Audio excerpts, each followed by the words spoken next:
We are visiting room 10 to see an exhibit on courtesy.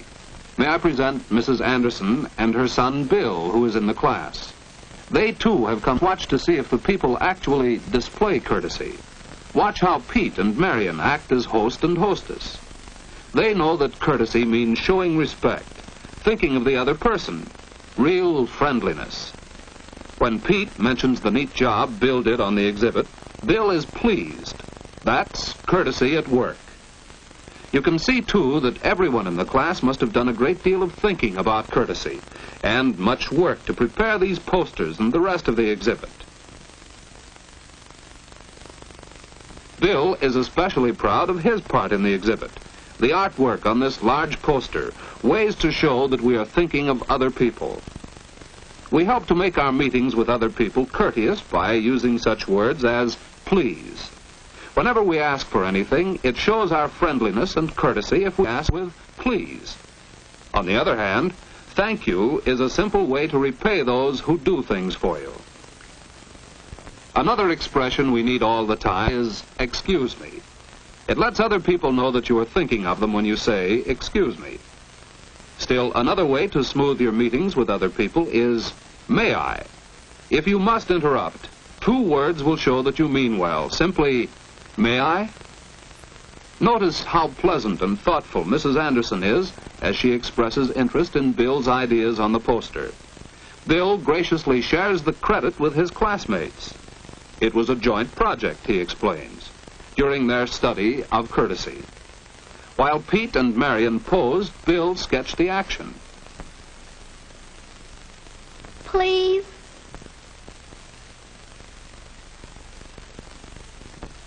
With that sketch finished, ready for final artwork, Pete got ready to play the guest for the next pose.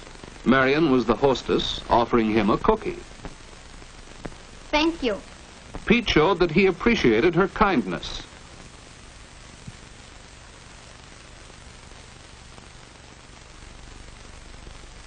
For the next demonstration, they needed another chair to make a sofa, and they needed a telephone. Joan played the other girl in conversation with Marion.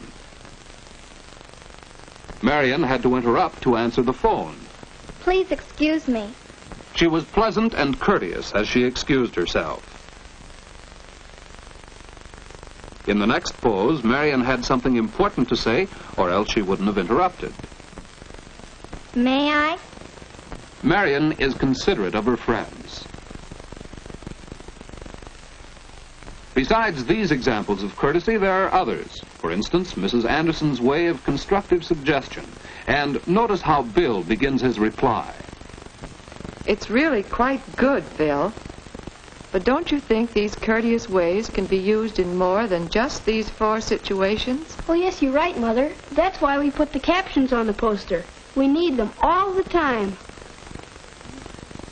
Yes, we do need these simple expressions all the time to show that we are thinking of the other person. On the table is a scrapbook, especially prepared for the exhibit. It also showed consideration of the other person. The exact form of an invitation letter may vary, but this is an example. Dear parents, an exhibit of our schoolwork and courtesy will be held in room 10 of the Sunnyside School on May 29th from 7:30 to 9 p.m. We hope you can come. Your friends, the class of room 10. Notice the details about place, date, and time, as well as a few words of cordial invitation.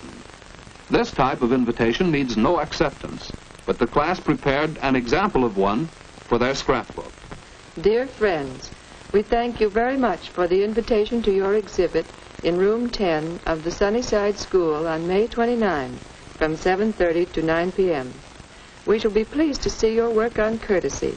Sincerely yours, your parents. A letter of acceptance shows all the same details to be sure they are correct.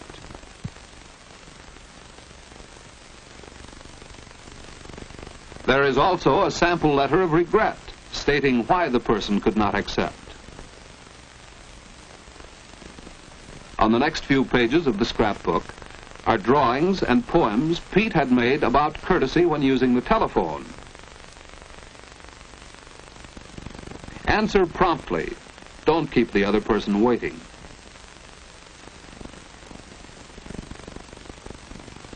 Friendliness is one of the main parts of courtesy.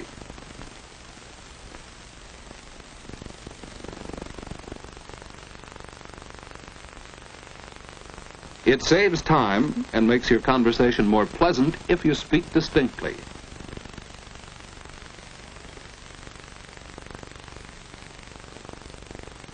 It's courteous to be brief. Someone else may want to use the telephone. So much for the scrapbook. Over here is a poster that another student made. Be a good listener. It pleases the speaker to know you are really interested in him. And then, too, you can learn much by listening carefully. Mrs. Anderson is being a good listener now, isn't she? And then there's the matter of introductions. How will Bill introduce his mother and his teacher? Mother, may I present Miss Barton, our teacher?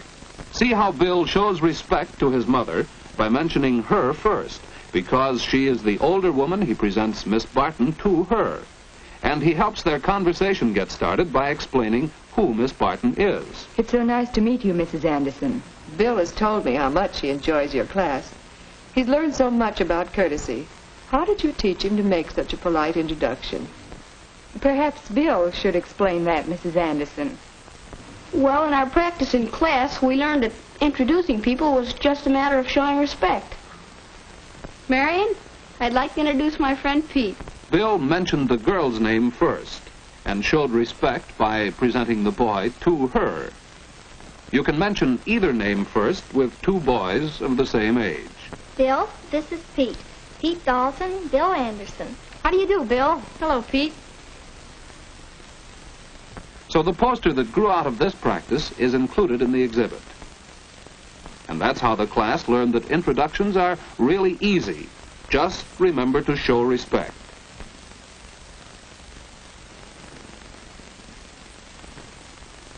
Besides showing respect, your introductions can help the conversation to begin.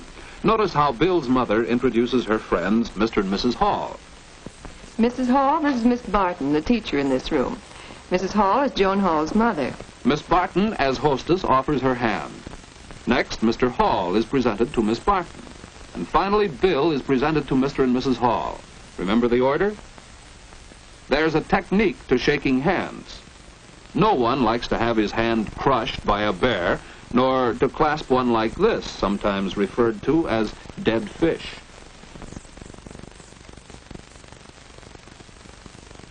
And so the introductions have been completed, and the group settles down to friendly conversation. Well, it's time to go now. What have you seen here? That is, what have you seen besides the posters and scrapbooks of the exhibit?